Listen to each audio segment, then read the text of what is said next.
¿Piensas que Asia antigua es solo templos, mercados y paisajes de postal? Entonces explícame por qué hay pirámides más grandes que las de Egipto disfrazadas de colinas en China, o estructuras construidas para ser vistas desde el cielo miles de años antes de que eso fuera posible. Y al final un objeto que llega demasiado temprano para la línea del tiempo que nos enseñaron. Si esto ya te genera incomodidad, quédate. El último lugar es la pieza más perturbadora de todas. Abre Google Earth sobre la provincia de Shaanxi, en el centro de China. Empiezas a moverte por la llanura y algo en la pantalla empieza a no cuadrar. Hay colinas, pero no son colinas normales. Las formas se repiten demasiado. Las sombras son demasiado simétricas. Y si miras con cuidado, las hileras de árboles que las cubren no crecieron así. Están plantadas, en líneas, demasiado perfectas para ser naturaleza. No son colinas. Son pirámides, y algunas tienen una base más extensa que la Gran Pirámide de Giza. Según registros históricos y análisis de imágenes satelitales independientes, hay más de 100 estructuras monumentales enterradas bajo esa vegetación uniforme. La cobertura fue plantada de forma sistemática. Si fue una decisión deliberada de ocultamiento o una práctica de conservación, es algo que los investigadores que intentaron acceder nunca pudieron confirmar.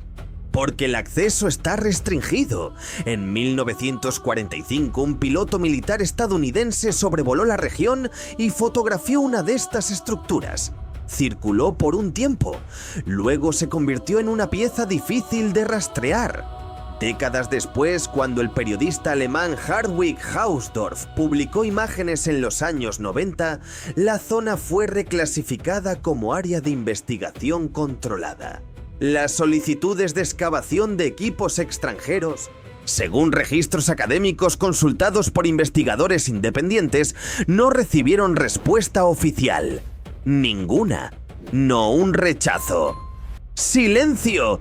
Lo que llama la atención no es solo el tamaño, es la alineación. Varios análisis muestran que ciertos grupos apuntan hacia posiciones estelares documentadas en textos cosmológicos chinos anteriores a cualquier dinastía conocida. 100 estructuras bajo vegetación uniforme, sin excavación, sin respuesta. El problema no es lo que encontraron, es lo que nunca dejaron excavar.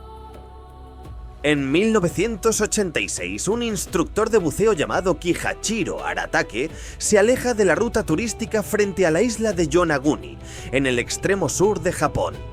Desciende y en el fondo del océano, a menos de 20 metros de profundidad, encuentra algo que no debería estar ahí. Plataformas rectangulares, escalones, paredes verticales. Ángulos rectos perfectos tallados en roca sólida. Una estructura de más de 100 metros de largo y 25 de alto que se extiende por el fondo marino como si alguien la hubiera construido y el océano la hubiera tragado después. La llaman el Monumento de Yonaguni. Lo que vino después fue una discusión que lleva casi 4 décadas sin cerrarse. Los geólogos que argumentan que es natural señalan que la roca de la zona arenisca de estratos horizontales puede fracturarse en ángulos rectos por procesos tectónicos. Es un mecanismo real. Existe. El problema es lo que ese mecanismo no explica. Hay marcas de herramientas en varias superficies. Hay una forma tallada que varios investigadores describieron como una cabeza con rasgos faciales. Hay lo que parece ser una vía procesional, un camino recto que conecta distintas plataformas. Y hay algo más incómodo. La estructura tiene entre 10.000 y 12.000 años de antigüedad, según las estimaciones geológicas del nivel del mar en la región. 12.000 años. Antes de cualquier civilización que, según la historia oficial, tenía la capacidad de construir algo así. El geólogo Masaaki Kimura, de la Universidad de las Ryukyus, pasó 15 años buceando en el sitio y documentando más de 20 características que, según su análisis, no pueden explicarse por procesos naturales. Sus hallazgos están publicados. La discusión académica sigue abierta.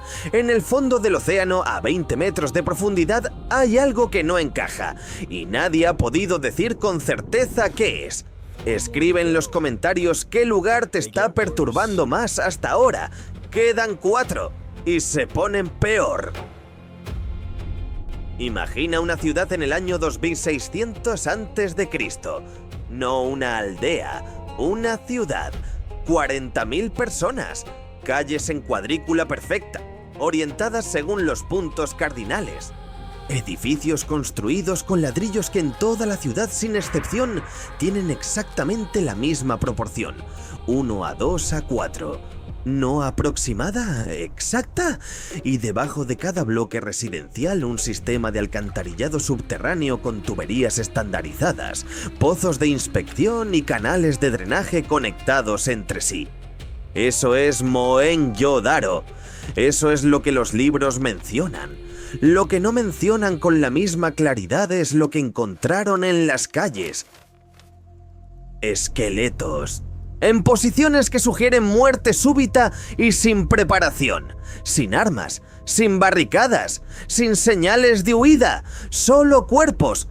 Los arqueólogos han debatido durante décadas qué pudo causar ese patrón. Las hipótesis van desde epidemias hasta conflictos internos. Pero hay un dato que aparece poco en los resúmenes divulgativos. En algunas zonas elevadas de la ciudad, análisis de cerámica mostraron indicios de vitrificación, es decir, fusión del material por temperaturas extremadamente altas. Localizadas, sin fuente de calor identificada en el registro arqueológico. Ese dato es incómodo. Fue discutido, cuestionado y nunca totalmente resuelto. Los investigadores que lo señalaron recibieron respuestas escépticas. Los datos no desaparecieron. La conversación sí. Mohenjo-Daro fue abandonada alrededor del 1900 a.C., sin guerra documentada, sin conquista registrada, sin causa oficial aceptada. No desapareció poco a poco. Parece haber parado. En el noroeste de Siria hay puertas abiertas en ciudades donde nadie vive hace más de 1000 años. No ruinas derrumbadas. Puertas, arcos, ventanas con vista a calles vacías. Más de 700 aldeas talladas directamente en la roca caliza, distribuidas por cientos de kilómetros, con iglesias, prensas de aceite, baños y mercados. Civilización consolidada durante siglos. Las llaman las ciudades muertas. Pero la pregunta no es por qué murieron, la pregunta es cómo fueron construidas y por qué el viento pasa por sus ventanas sin que nadie haya explicado todavía lo que hay en sus paredes. Algunos bloques presentan superficies con líneas de corte demasiado limpias para las herramientas documentadas de ese periodo en piedra caliza. En cortes manuales, la herramienta deja marcas irregulares. Aquí no las hay. Los especialistas lo describen como inusual para la época y no profundizan.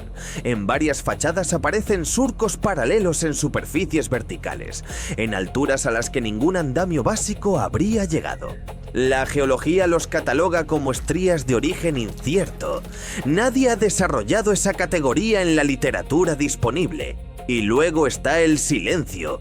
Estas ciudades tenían todo: comercio, arquitectura, continuidad, y en algún punto del siglo VII simplemente vaciaron.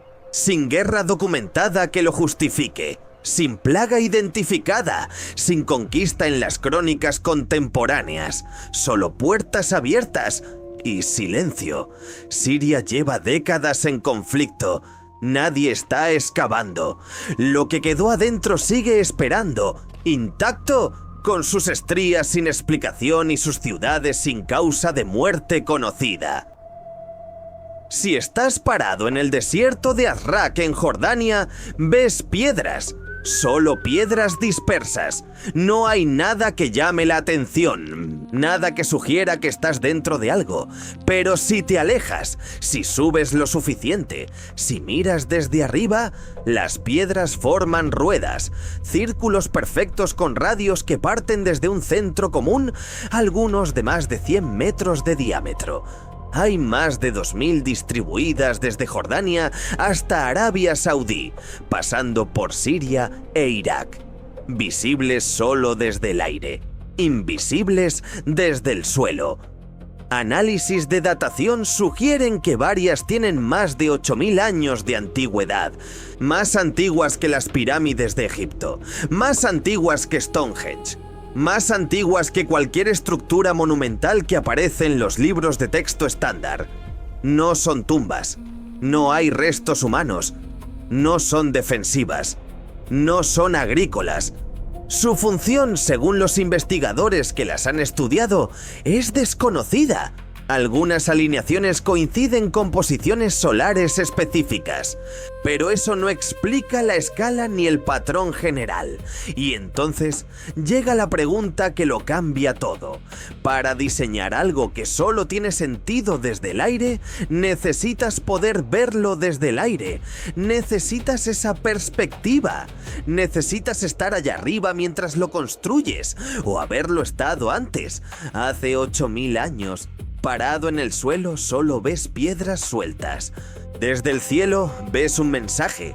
2000 estructuras ocultas en plena vista durante décadas porque nadie miraba desde arriba. Cuando una construcción solo tiene sentido vista desde el cielo, la pregunta deja de ser ¿qué es? La pregunta pasa a ser ¿quién estaba mirando desde allá arriba? En 1936, durante excavaciones en Irak, un arqueólogo saca del suelo un objeto de cerámica de unos 2000 años de antigüedad. Por fuera parece un recipiente común. Por dentro hay una varilla de hierro rodeada de una lámina de cobre. Cuando los científicos lo analizan décadas después, descubren que si se llena con una solución ácida, como vinagre, la combinación de hierro, cobre y ácido produce una corriente eléctrica medible. La explicación oficial dice que era un recipiente de almacenamiento. Esa explicación existe. Lo que también existe es la incomodidad. ¿Por qué esa combinación específica de materiales, en esas proporciones específicas, en un objeto de hace 2000 años? Lo llaman la batería de Bagdad. La discusión no está cerrada. No es el único caso. En China, en la tumba de un general de la dinastía Jin descubierta en 1969, aparece un cinturón hecho de aluminio. El aluminio puro no existe libre en la naturaleza. Para producirlo hace falta electrólisis, un proceso que requiere electricidad controlada. Esa técnica no fue desarrollada por la metalurgia moderna hasta el siglo XIX. El cinturón tiene 1600 años. En Turquía, en las excavaciones de Nínive, aparecen lentes de cristal de cuarzo con curvatura óptica funcional, fabricadas hace 2800 años. La óptica de precisión, según la historia oficial, no existe hasta el siglo XVII. 3 objetos, 3 regiones. 3 tecnologías que parecen llegar demasiado temprano para la línea del tiempo que conocemos. El patrón no es la excepción, es lo que hace incómoda la regla. Ninguno está en los libros de historia que se enseñan en las escuelas. Los 3 están documentados, los 3 existen, los 3 esperan una explicación que todavía no llegó. 6 lugares, 6 casos donde la evidencia existe y la explicación no alcanza. No son teorías, son pirámides que se pueden medir, ciudades que se pueden visitar, objetos que se pueden analizar en laboratorio. La evidencia no está escondida. Lo que falta es la conversación pública sobre lo que implica. Tal vez el problema no sea que la historia antigua esté equivocada. Tal vez el problema sea que solo nos enseñaron la parte que era cómoda de explicar. Escribe en los comentarios qué lugar de los 6 te dejó más incómodo. Si este video te hizo dudar por un segundo, deja el like. Eso me dice que quieres bajar más profundo.